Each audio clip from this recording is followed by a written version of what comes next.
The member for Gippsland. Thank you, Deputy Speaker, and I rise to speak in relation to the Tax Laws Amendment Bill. And without wishing to diminish the other schedules, which are so eloquently covered by the member for Dobell, I will join the debate to mainly focus on two areas of particular concern to my community, being those issues dealing with the Helping with Children with Autism package and the Schedule 6 relating to the Victorian Bushfire Appeal Fund. As the Parliamentary Secretary for Disabilities and Children's Services and Parliamentary Secretary for Victorian Bushfire Reconstruction noted in his second reading speech, the Schedule 3 exempts from income tax the outer regional and remote payment made under the Helping Children with Autism package. This payment is made to assist families with children who have been diagnosed with autism spectrum disorder and living in outer regional and remote areas. They will now to be able to access otherwise scarce early intervention and education services. The amount of that allowance is $2,000, and I'll discuss that more fully in my contribution. And also, in terms of Schedule 6, it provides greater scope for the Victorian Bushfire Appeal Fund, the independent advisory panel, to support the communities affected by the 2009 Victorian bushfires. Deputy Speaker, in relation to the bushfires and the broader discussion, it's an opportunity for me to perhaps update the House on the recovery initiatives that are underway in Gippsland and perhaps provide some progress almost now 8 months, I think 8 months after that tragic event. And to begin with, I want to put on record again my absolute respect and admiration for the emergency services workers and all the volunteers who have rallied together so magnificently, not only in Gippsland but right across the state of Victoria. If there's been a single positive aspect to arise from this tragedy, it has been the way it has united my community, and the test that was put to the people of Gippsland was quite extraordinary, but the resilience they've demonstrated in the last 8 months is something to behold and something I'm very proud of as a member for that region. We lost 11 lives in Gippsland at the height of the fires on Black Saturday, and more than 250 homes in the 10 days where fires scorched across the community of Ballara, Yanar, Coligny, Traralgon South, through to Cornella and right through to Devon North. It was a very traumatic event. It's a tragedy on a scale, Deputy Speaker, that I hope none of us see again in our lifetime. I know there's probably people in the gallery here today who are affected by the Canberra bushfires, and I think they probably understand the extent of trauma that the people of Gippsland have gone through. In the immediate aftermath, people have dealt with their losses. There was a certain degree of shock in our community, which is entirely understandable. But what has been on display, as I mentioned, Deputy Speaker, is the overwhelming support and the outpouring of generosity from people from right across Australia. Everyone wanted to do their bit. And it's been quite extraordinary to go to a place like the Traralgon South Recovery Centre and see trucks pull up, trucks full of goods. It's the sort of things you don't think of automatically, but things like work boots and overalls for the men in particular want to get back on their blocks and start cleaning up, fencing and repair material donated by major agricultural companies, some of the major Australian cosmetic providers and medicinal providers of supplies would give you pamper packs, particularly to the ladies and those who'd lost everything. So it was an incredible experience to be there in those early days and to see the outpouring of support that came from people from right throughout Australia, from the corporate sector, from the voluntary sector, but also from individuals all desperate to do their bit. In Gippsland as well, we're very fortunate to be served by the Gippsland Emergency Relief Fund, and it was quickly into action. It secured several $1 million worth of donations from the immediate local community and was handing out cheques to people from day one. And so I commend the Gippsland Emergency Relief Fund for being able to dispense aid so quickly and to dispense that financial assistance when people need it. Because keep in mind, Deputy Speaker, people were turning up to the relief and recovery centres with absolutely no form of identification, with the clothes on their backs. And to turn up and to know that someone could give them a cheque and they go out and buy some new clothes was something that they certainly appreciated. The broader appeal effort, which this amendment deals with, achieved, I think it was $375 million, and that is testimony to the Australian public's care and compassion. We hear a lot of negative stories in the media from time to time, but I think we should focus on such an incredible performance by the Australian public to the school groups. I'm aware of many school groups who held casual days, for example, or kids holding garage sales where they raised money and made their donations of $10, $20, $50 or $100, and every little bit helped. And I commend the bushfire Appeal Fund coordinators are Governor John Landy, and the project is now chaired by Pat McNamara, a former leader in State Parliament in Victoria, on the work they've done. It has been a difficult task for them to work through the whole parameters of the task before them. Deputy Speaker, one of the perhaps disturbing aspects, I suppose, and why I've taken the opportunity to speak today, is that maybe a sense sometimes in the community that the recovery is finished now, that we can all move on, that now that the media interest has died down, now that the bushfires aren't on the front page of the newspapers anymore, that perhaps the people of Gippsland and the broader communities of Victoria who've been affected by these fires, it's all done and dusted and it's all been fixed. That's certainly not the case, Deputy Speaker.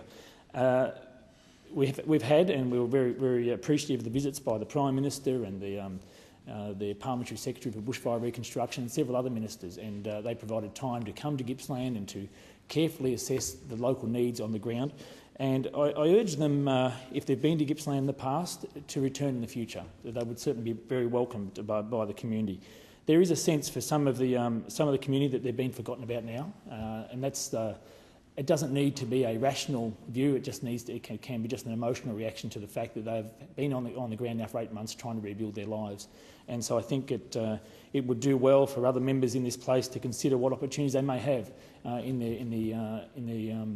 the execution of their parliamentary duties, to see ways they can get back into those communities. I'm not just talking about Gippsland, but the broader bushfire-affected communities as they recover from what has been, as I said, an incredibly traumatic experience.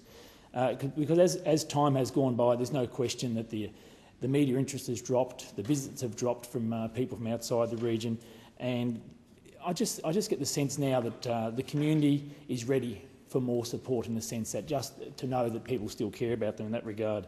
There have been some exceptions to that rule. The local media has been very focused on the recovery effort, and I commend the journalists in our area for their efforts in that regard. The ABC statewide Drive radio program, hosted by Cathy Bedford, a good friend and colleague of mine, has been one who's gone out of her way to try and keep in touch with the fire-affected communities and make sure her listeners right around the region of Victoria understand that they need to be there for the long haul for these people. Because recovery is very much a long haul, and people recover at very different rates. For some people, they seem quite remarkable. Their resilience is incredible.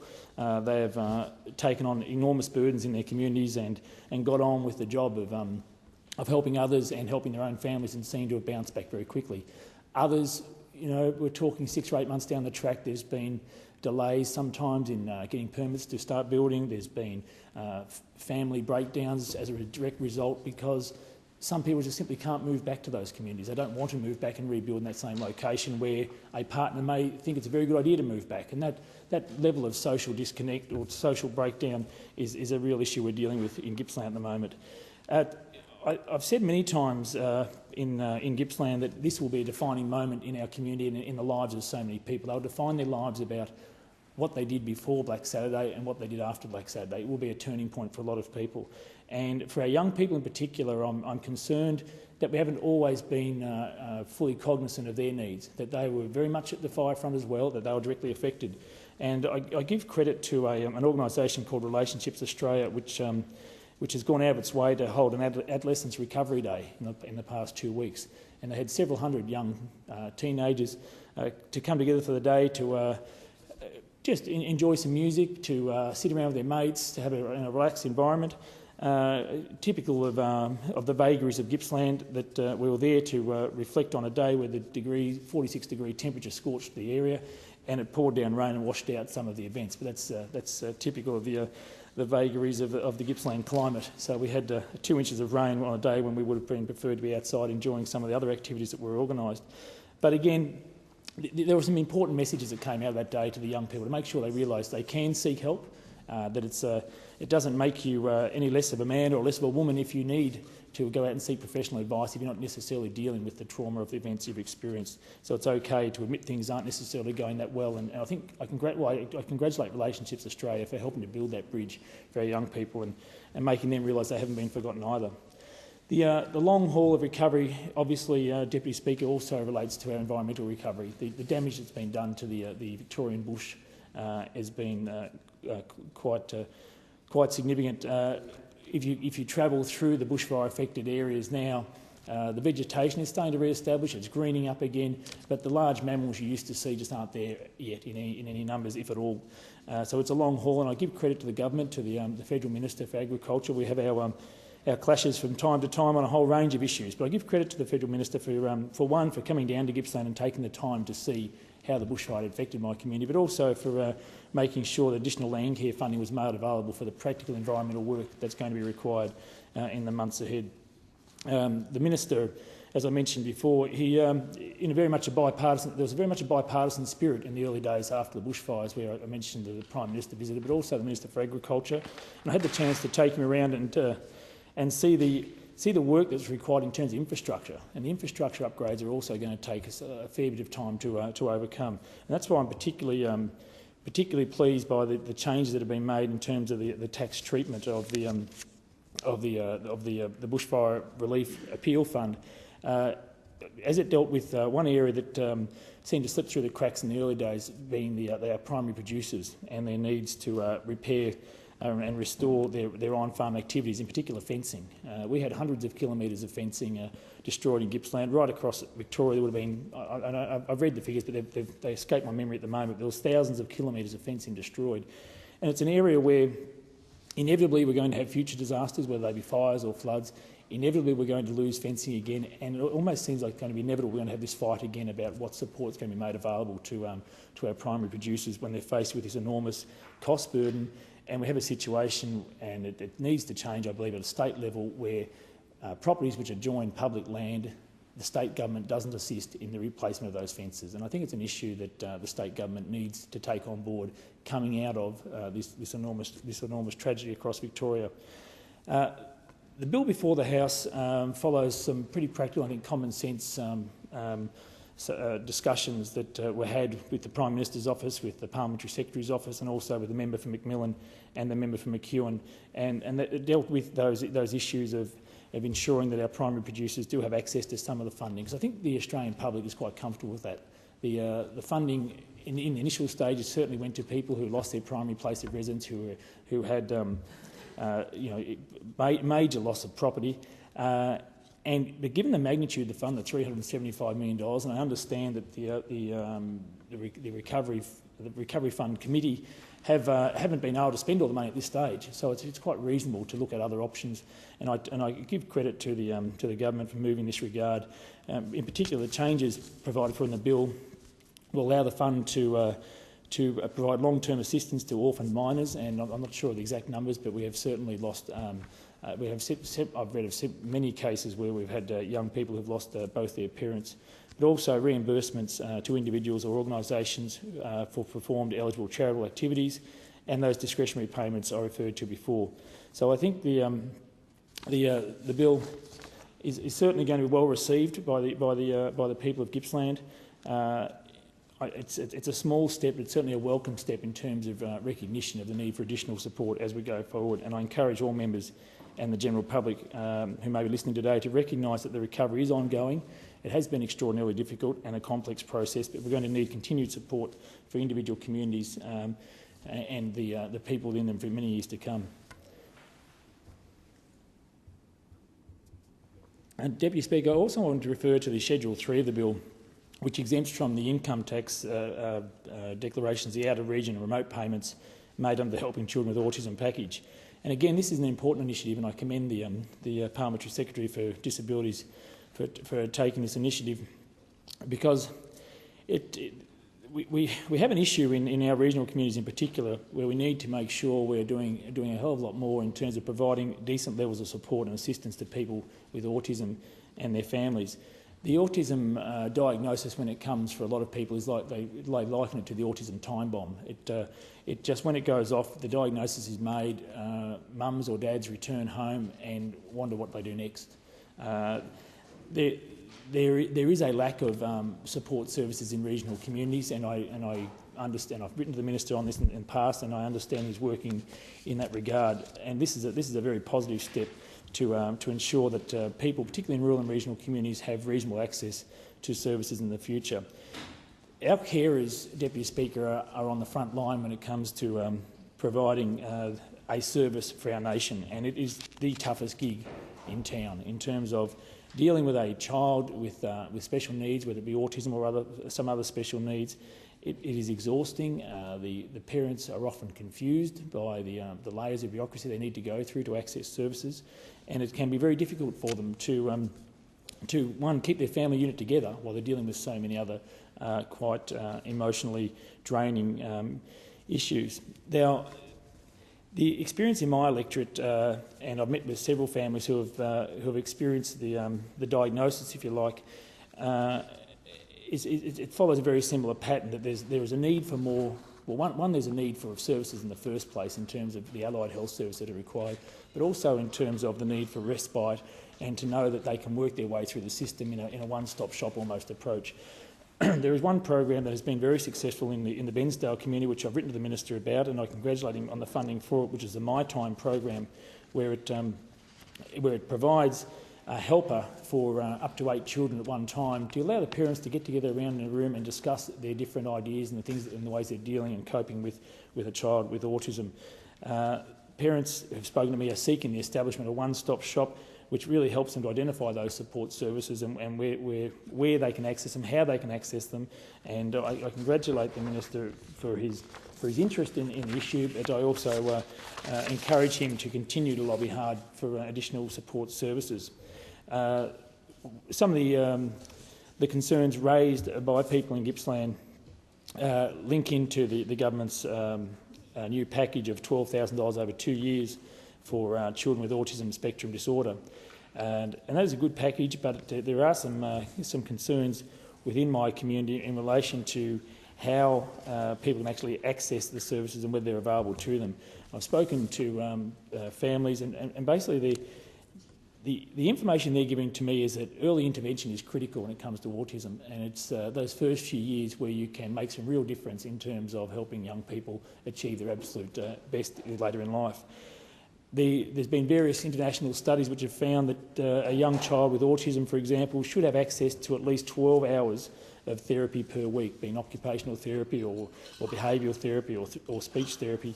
But the package where the government's implemented of $6,000 per year equates to about 1 hour per week. Now, I'm not wishing, and I know the families themselves are not wishing to appear ungrateful with that package, but it falls a long way short of where we need to go in the longer term. For our low-income families and people from low socioeconomic areas, they have a great deal of difficulty in topping up the support services, and it's only natural that parents want to get the absolute best for their children. But if they're in full-time care, it can be difficult to earn the income, obviously, to access the extra support services which are needed. So I do commend the government in relation to the autism support package which are available, but acknowledge that there's still a long way to go in terms of providing services which meet the needs of our community. There's another problem, Deputy Speaker, with the package at the moment, that you must be an authorised provider to have the $6,000 spent on your service. And in the early days, there certainly weren't any authorised service providers in my region, and that's about to change in Bensdale, I understand, and other regions where approved service providers are not available are still going to be a problem for the government going forward. And that is where the $2,000 allowance for the remote and regional access fits into this package. But it's a real issue for children with autism in particular to be travelling long distance to access services. The children themselves don't actually travel that well in large number of cases, and it just adds another stress and a layer of complexity for the families involved. So the $2,000 certainly helps, but we do have a long way to go in terms of providing access to those types of services within the regional communities themselves. I had the opportunity, Deputy Speaker, to speak to a paediatrician in Sale during the week who does a great job in terms of supporting children with autism. He has, I think, 150 children with autism on his books at the moment, and he is comfortable with the package in that regard, but makes the point that we do need to be investing more in our own young people in regional communities to make sure we actually have those allied health services available in country communities in the future.